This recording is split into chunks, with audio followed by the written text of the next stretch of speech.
इंतखाबात के बाद सिंध असम्बली का पहला इजलास और 9 मुंतखब अरकान ने हलफ उठा लिया। स्पीकर सिंध असम्बली आगा सिराज दुरानी ने 9 मुंतखब अरकान से हलफ लिया। बाद जो है वो सिंध असम्बली के 168 अरकान में से 145 जो थे उन्होंने हलफ उठा लिया। अपोजिशन के मजमूई तौर पर 13 अरकान भी सिंध असम्बली में हलफ बर्दारी की तकरीब में शरीक नहीं हुए। रोजनामा दुनिया न्यूज़ के मुताबिक 16वीं सिंध असम्बली जो है वो इस पर जनरल और मखसूस नशिस्तों पर मुंतखब 60 अरकान पहली मरतबा ऐवान का हिस्सा बने। MKM के 25 अरकान पहली मरतबा सिंध असम्बली के रुकन मुंतखब हुए। मखसूस नशिस्तों का कोटा मिलने और 4 आज़ाद उम्मीदवारों के शामिल होने के बाद पीपल्स पार्टी सिंध असम्बली में 114 नशिस्तों के साथ पहले नंबर पर है। MKM को मखसूस नशिस्तें मिलने के बाद उसके अरकान की तादाद भी 36 तक पहुंच गई है। GDA की 3 सीटें हैं। इलेक्शन कमीशन ने खवातीन की 2 अरकलियतों की एक मखसूस सीट पर नोटिफिकेशन रोक लिया है।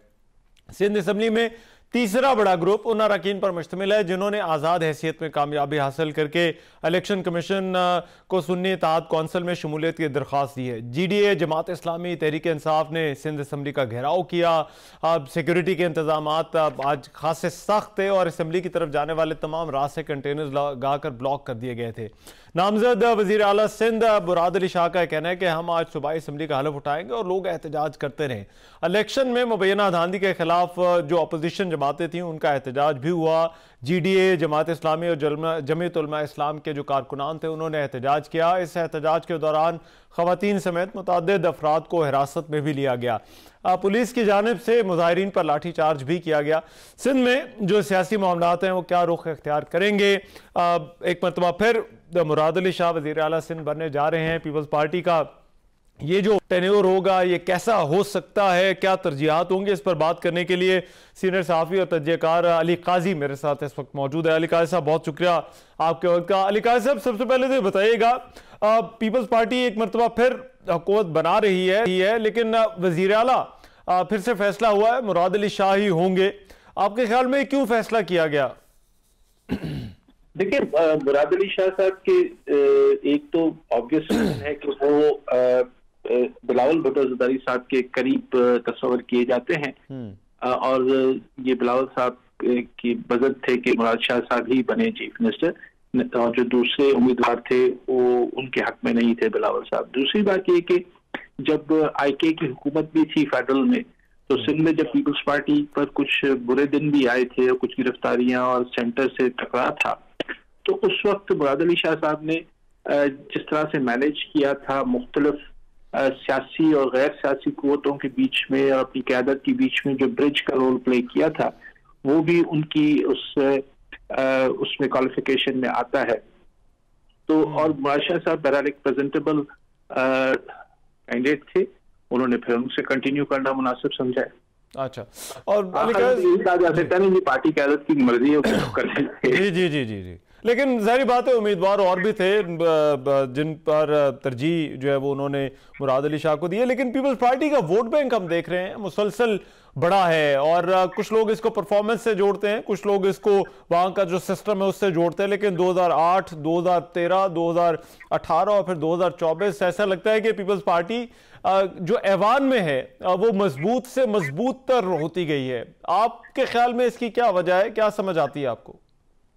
लोग इसको 2008 से कंपैरिजन शुरू करके मैं इसको ले जा रहा हूँ 1900 यानी जब मुहर्रमा आई थी फर्स्ट टाइम डेवलप की एसोसिएशन के बाद 1988 में, तो आप देखिए उस वक्त कराची से MKM ने स्वीप किया था और जो इंटीरियर जिसको हम कहते हैं कराची बाहर जो इलाके हैं उससे पीपल्स पार्टी ने स्वीप किया था। लेकिन उस वक्त भी पीपल्स पार्टी उन इलाकों में पीपल्स पार्टी से सिर्फ 3 सूबाई असेंबली की सीटें बाहर गई, जिसमें एक राजा असेंबली सीट थी जो पीर पगारा है, एक मुर्तजा जतोई थे और एक इमदाद मोहम्मद जो GM सईद के फर्जंद थे।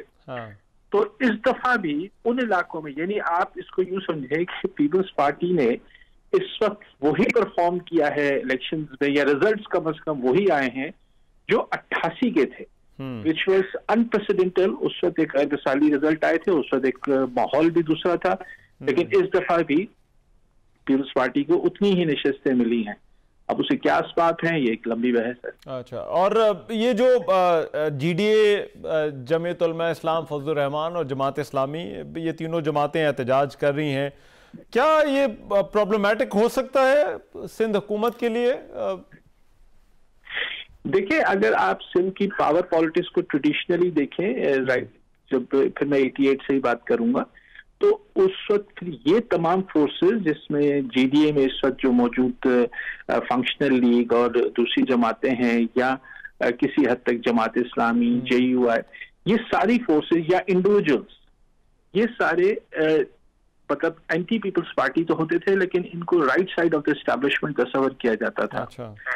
लेकिन ये जो फिर जब जरदारी साहब यानी मोहतरमा के बाद की जो सारी सियासत पीपल्स पार्टी ने की है, उसमें अब ऐसा महसूस हो रहा है कि वो तमाम फोर्सेस, इवन जमात इस्लामी और JUI तो अपनी जगह, MKM हकीकी ने भी इस वक्त इस एहतजाज में शामिल है, और पीर साहब पगारा भी। तो यानी किसी जमाने में किंगरी हाउस जो होता था, वो एंटी पीपल्स पार्टी फोर्सेस के लिए एक मरकज समझा जाता था जिसको एस्टैब्लिशमेंट की बैकिंग होती थी। हाँ। लेकिन अब सूरत हाल ये तब्दील हो गई है कि तमाम फोर्सेस इस इलेक्शन के खिलाफ है और एहतजाज कर रहे हैं।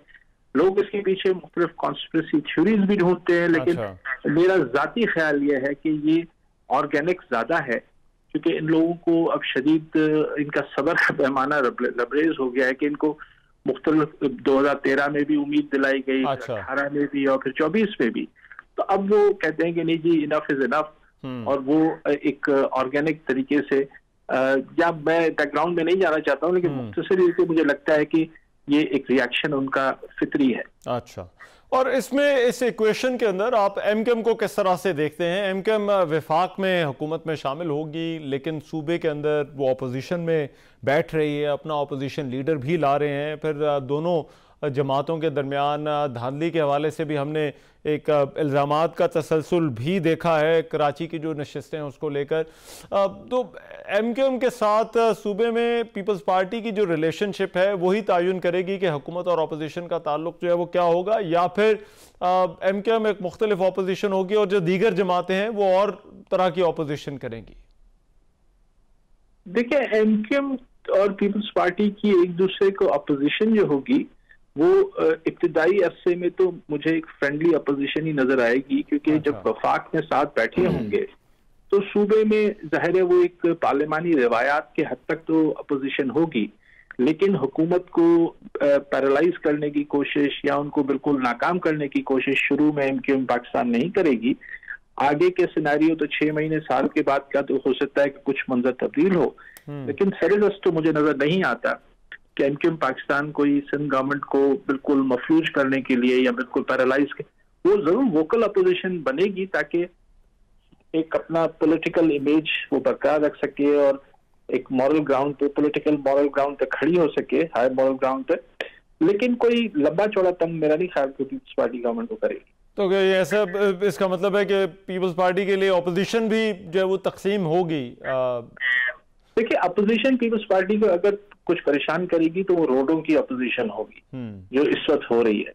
अगर ये सस्टेन कर गए, ये मेंटेन कर गए अपनी ये जो इस तरह के देखा कि कराची आधे ज्यादा कराची जो था वो चौक हुआ था, मेन शाखाएं हमारी ब्लॉक हुई हुई थी। तो अगर ये ऑन एंड ऑफ ये सब जमातें करेंगी और इसमें इनके पास जैसे पीर साहब के पास अपने मुरीदेन के हवाले से एक बड़ा मैन पावर है, Jamaat Islami, PTI, of course इनके पास एक स्ट्रीट पावर भी है, मैन पावर भी है। तो अगर ये इसको एक मुस्तकिल ये जो धांधली का ढोल है, अगर ये ढोल धांधली का बजता है बैकग्राउंड म्यूजिक के तौर पर, लेकिन ये कि अगर ये सिंध में उसको रोडों पर पार्लियामान के अंदर की जगह अगर रोडों पे बजता रहेगा ये ढोल, तो इसकी आवाज परेशान तो करेगी सरकार को।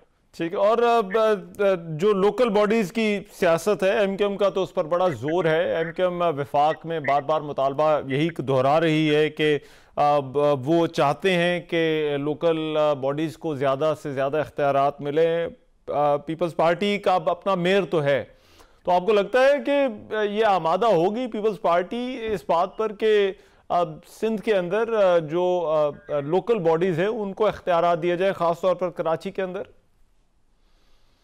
देखिए, अगर हम इस सवाल को दूसरे जाविये से देखें कि क्या नवाज लीग एमक्यूएम को खुश करने के लिए या राजी रखने के लिए पीपल्स पार्टी को नाराज करना अफोर्ड कर सकती है या नहीं, तो इसका जवाब मेरे नजर में नहीं में आता है, नफी में आता है। मैं नहीं समझता कि नवाज लीग एमक्यूएम इस वक्त उस पोजीशन में है कि वो नवाज लीग को इतना मजबूर कर दे, क्योंकि नवाज लीग की ज्यादा जो मजबूरी है वो पीपल्स पार्टी है, ना कि एमक्यूएम।